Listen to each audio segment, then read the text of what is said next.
세아가 집이니? 어머님 안녕하세요? 저는 지금 일하고 있죠. 그러니 한참 바쁘겠네. 그럼 내가 이따 다시 연락하마. 아니에요. 괜찮아요, 어머님. 전화통화는 좀 힘들어도 카톡으로는 대화할 수 있어요. 저한테 급하게 할 말이라도 있으세요? 별건 아니고 이번에 우리 딸이 5월에 결혼을 하잖니. 너가 참 좋은 사람 소개시켜줘서 고맙긴 한데 염치 없는 소리지만 너희들은 뭔가 따로 생각해 놓은 게 있나 해서. 저희요? 5월이면 시간이 좀 남았다고 생각해서 아직 따로 생각해 본 건 없는데. 남편이랑 이제부터 이야기해 볼게요. 아가씨는 뭐 갖고 싶은 거 있으시대요? TV나 냉장고나 혼수에 필요한 거 있으면 저희가 하나 해드릴게요. 사실 말을 하자면 필요한 게 한두 가지가 아니지. TV도 필요하고 냉장고도 필요하고 처음부터 끝까지 다 필요하다. 상대방 집에서 아파트를 해오겠다면서 우리한테 살림살이 채워달라는데 그게 한두 푼도 아니고. 너무 처음부터 좋은 걸로 맞출 생각하지 말고 적당한 중저가 제품으로 맞춰서 나중에 하나씩 좋은 걸로 바꾸라고 하세요. 그래도 냉장고는 하나 좋은 거 있는 게 나으니까 아가씨 냉장고는 제가 책임지고 해드릴게요. 커다란 양문형으로 해도 200만 원이면 충분할 것 같네요. 냉장고 하나로는 어림도 없어. 요즘 맨날 지방에 틀어박혀서 울고만 있다. 이러다가 결혼도 못할 것 같다고. 아가씨는 결혼 비용으로 모아놓은 돈이 없대요. 그래도 사회생활을 몇 년 했는데 결혼 자금 정도는 미리 모았어야죠. 걔가 한 달에 벌어봐야 얼마나 번다고. 고작 150만 원 벌까 말까 하는데 지 용돈 쓰고 나면 없지. 너희들이 조금만 더 도와주면 안 될까? 저희가요? 저희도 그렇게 여유 있는 상황은 아니라서. 그럼 조금 눈을 낮춰서 냉장고를 150만 원짜리로 하면 TV까진 저희가 어떻게든 해드릴게요. 하지만 그 이상은 저도 곤란해요. 작년에 집 사고 대출 갚느라 요즘 생활비도 엄청 아껴 쓰고 있거든요. 그러지 말고 그냥 너희가 축의금이다 생각하고 한 번에 혼수 비용을 좀 빌려주면 어떻겠니? 혼수 비용을 전부요? 어머님이랑 아가씨는 얼마를 생각하고 있으신데요? 그쪽에서 해달라는 대로 다 맞춰주다 보면 한도 끝도 없겠더라. 그래도 최대한 기본적인 것만 해가더라도 3천만 원은 있어야 할 것 같은데. 너도 알다시피 우리가 그만한 돈이 어디 있니? 내 딸도 지금 당장 통장에 100만 원도 없다고 하고. 그렇다고 저희가 3천만 원이나 되는 큰 돈을 어떻게 빌려드려요? 아가씨 일도 자주 그만두는데 언제 갚을 수 있을지 장담도 못하는 상황이잖아요. 그럼 굳이 돌려받을 생각하지 말고 아예 축의금이다 하고 해주는 게 어떻겠니? 너희는 집도 사고 둘이 맞벌이 하면서 돈도 많이 벌고 그깟 3천만 원 있어도 그만 없어도 그만이잖아. 있어도 그만 없어도 그만인 돈이 어디 있어요? 그리고 3천만 원이 어떻게 그런 돈이에요? 저희도 맞벌이 하고 있지만 돈 1,000만 원 모으려면 반년 걸린단 말이에요. 그래, 알긴 아는데. 그래도 너희들은 돈이라도 있지. 우리 딸은 아무것도 없다니까. 당장 시집은 보내야 할 거 아니냐. 저희가 해드릴 수 있는 건 냉장고랑 TV까지 딱 그 정도 해드릴 수 있어요. 현금 3천이라니 말도 안 된다고 생각해요. 잘 좀 생각해봐라. 원래 가족이라는 게 뭐냐. 힘들고 어려운 일이 있을 때 서로 의지하고 돕는 게 가족이지. 그래서 어머님은 저희 결혼할 때 밥숟가락 하나라도 해주신 거 있으세요? 오히려 남편 앞으로 들어온 축의금 한 푼도 남김없이 다 가져가셨잖아요. 그거야 우리는 친척들이 많으니까 친척 어른들한테 들어온 축의금은 당연히 우리가 가져가는 거지. 어머님, 아버님 친척들 전부 30명도 안 되던데요. 나머지는 제 남편 친구들이나 회사 동료들이었지. 왜 그런 건 아무 말씀도 없이 다 가져가셨는데요. 됐다. 해주기 싫으면 그냥 하지 마라. 내가 살다 보니 며느리한테 별의별 소리를 다 듣는구나.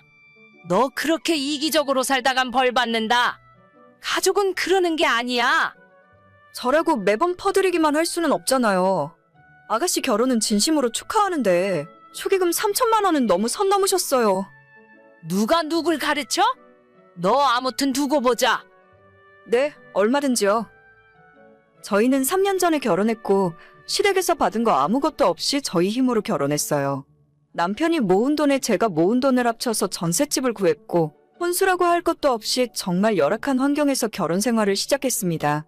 보다 못한 친정엄마가 침대도 없이 바닥에서 이불 펴고 자는 저희들을 보고 침대와 소파를 사주셨고 냉장고도 남편이 결혼 전 자취할 때 쓰던 작은 문 2개짜리 냉장고였어요.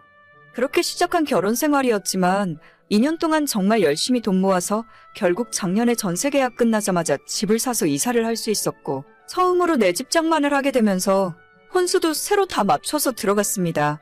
그리고 다가오는 5월에 신우의 결혼이 예정되어 있었는데 상대방 남자 쪽에서 집은 준비해 올 테니 혼수만 저희 신우 보고 맞춰서 오라 하더라고요. 하지만 제대로 된 직장도 없이 아르바이트만 하면서 돈 버는 족족 술이나 마시고 옷 사고 화장품 사는데 돈을 다 써버린 신우가 결혼 자금을 모아놓지 못했습니다. 심호의 3천만 원 축의금 제안을 단칼에 거절해버리고 그로부터 며칠 뒤에 신우에게서 직접 연락이 오더라고요. 언니, 아무리 그래도 그렇지 진짜 너무 하시는 거 아니에요? 그게 대체 무슨 말인데요? 뻔히 저희 집안 사정 아시면서 너무 매몰차게 거절하신다고 생각하진 않아요? 아니, 아가씨가 그렇게 말하니까 좀 서운한 마음이 드네요. 서운하다고요? 서운한 건 언니가 아니라 제가 서운한 거죠. 평소에 착한 척은 혼자 다 했으면서 정작 어려운 일 생길 때는 나 몰라라 오리발 내미는 게 그게 가족이 할 도리라고 생각하세요? 아니, 아무리 사정이 어려워도 그렇지. 아가씨 결혼하는데 3천만 원을 달라고 하는 건 너무한 거 아닌가요? 최대한 좋게 생각해서 냉장고랑 TV 정도는 해줄 수 있다고 말씀드렸는데 그걸로는 부족해서 3천만 원을 내놓으라니요?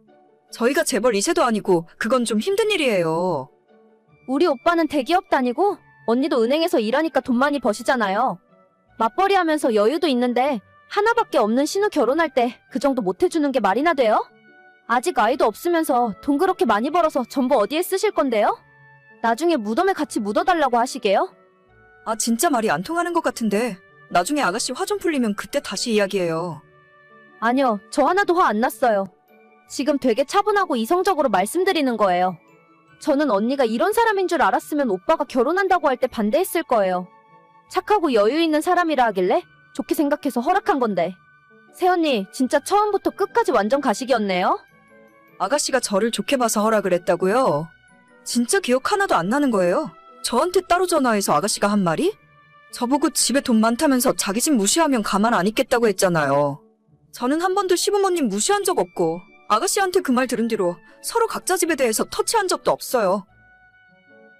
그리고 지금에서야 이야기하는데 아가씨 대학교 학자금 대출도 안 갚고 있어서 얼마 전에 저희 남편이 대신 갚아줬죠? 아니, 누가 들으면 대출 다 갚아준 줄 알겠네? 나도 사정이 있어서 몇 달 밀려 있었는데 딱 그것만 해결해 준 것뿐이에요. 그게 그거죠. 그리고 아가씨 작년에 카드 할부로 가방 사고 친구들이랑 해외여행 갔다 오면서 카드빚 생긴 거 그것도 못 갚아서 문제 생겼잖아요? 어머님이 남편한테 하도 부탁하길래 저희가 그 돈도 대신 갚아준 거예요. 아니, 그건 제가 언니한테 해달라고 부탁한 것도 아닌데 지금 이 상황이랑 아무 상관도 없잖아요? 제가 언니한테 돈 달라고 했어요? 우리 오빠가 알아서 해준 거잖아요? 기분 나쁘면 오빠한테 이야기하면 그만이지 왜 그걸 속에 담아놨다가 이런 상황에서 나한테 뭐라고 하는데요? 솔직히 이야기하면 그게 엄청 큰 돈도 아닌데 언니한테는 아무것도 아니잖아요? 정말 서운하네요. 자꾸 이야기해봤자 싸움밖에 안 나니까 혼수 문제는 제가 남편이랑 상의해서 결정할게요. 냉장고랑 TV 같은 건 돈만 주면 내가 알아서 살 테니까 괜히 이상한 생각하지 말고 가족끼리 서로 좀 돕고 살아요. 나중에 혹시 알아요? 내가 언니 도와줄 일이 생길지. 네, 아무튼 알겠어요. 그렇게 신우 혼수 문제로 고민을 하고 남편과 상의를 해봤는데 결국 도와주지 않기로 결정을 내렸어요. 사실 따지고 보면 지금 신우가 결혼 준비하는 그 남자마저 제가 직장 동료를 소개시켜준 건데 이런 상황을 당사자에게 확실하게 알려야 할 것 같더라고요. 그래서 며칠 뒤에 신우 남자친구를 따로 불러내서 사실은 이런 상황이고 혼수 준비하는 문제 때문에 골머리를 썩고 있다고 이야기를 했습니다. 효과는 바로 통했는지 그날 저녁 신우에게 연락이 오더라고요. 언니, 우리 민우 오빠한테 혼수 얘기했어요? 아가씨가 너무 힘들어하는 것 같길래 아까 점심시간에 잠깐 이야기 좀 했어요. 그쪽에서 아가씨 능력에 비해 혼수를 너무 과하게 요구하는 것 같다고요. 아니, 왜 내가 시키지도 않은 짓을 해요? 제가 언니한테 그런 얘기 해달라고 했어요? 민우 오빠는 우리 집이 어려운지도 모르고 있고 내가 멀쩡하게 회사 다니면서 돈도 잘 버는 줄 알고 있단 말이에요. 근데 맘대로 그렇게 이야기해버리면 제 입장이 대체 뭐가 되냐고요? 제가 두 사람 소개시켜준 당사자인데 서로 알 건 알아야 결혼을 하는 거죠. 그리고 민우한테 듣기로는 애초에 저희 시어머니께서 남자가 지분해와야 하는 거라고 말씀하신 것 때문에 혼수를 아가씨가 맡아서 준비하게 되었다면서요? 원래는 전셋집 정도 구하고 적당히 맞춰서 시작하려고 했다는데 어머님은 본인 아들 장가 보낼 때는 한 푼도 도와주지 않으시더니 딸 시집 보낼 때는 사위한테 집해오란 말이 잘도 나오시네요? 아니, 그 얘기가 여기서 왜 나와요? 혹시 민호한테 아가씨 작년에 명품 사고 해외여행 갔다 오느라 카드비 생기고 대출까지 받은 건 이야기했어요? 제가 그런 이야기를 뭐하러 해요? 저희가 은행에서 일하는 사람들이라 대출이나 돈 관리 문제에 관해서는 좀 민감하거든요. 이거 똑바로 이야기 안 했다가 나중에 문제될 것 같은데 미리 알고 넘어가야 하지 않을까요? 아가씨 입으로 말하기 그러면 제가 다 이야기해줄게요. 언니, 스톱. 내가 혼수해달라는 소리 안 할 테니까 제발 그 입 좀 다물어요. 민호 오빠가 알면 나 바로 파혼당할지도 모른단 말이에요. 그럼 앞으로 아가씨 결혼하는 문제에서 저는 좀 빼주세요. 혼수도 해주는 일 없을 거고 냉장고나 TV도 못 해줄 것 같아요. 알겠어요. 알겠으니까 제발 그 입 좀 다물고 있어요. 저는 정말 그 이후로 신호와의 약속을 지켰어요. 입을 굳게 다물고 있었지만 뭔가 이상하다는 걸 눈치챈 신호의 남자친구가 자체적으로 뒷조사를 한 끝에 엉망진창인 신호의 재정 상태를 눈치채고 결혼은 없던 일이 되어버렸어요. 같은 직장에 다니고 있는 민호 씨는 30대 후반까지 장가 못 간 노총각인데 신호 사진을 보더니 자기 스타일이라고 소개시켜달라고 했었거든요. 신호가 돈 개념이 워낙 없는 사람이라 착실한 은행원 만나서 시집가면 좀 정신 차리고 살 줄 알았는데 역시 사람은 고쳐 쓰는 게 아니었나 봐요. 오늘의 사연은 여기까지입니다. 구독과 좋아요, 알림 설정은 많은 힘이 됩니다. 다들 행복하시고 좋은 하루 되세요.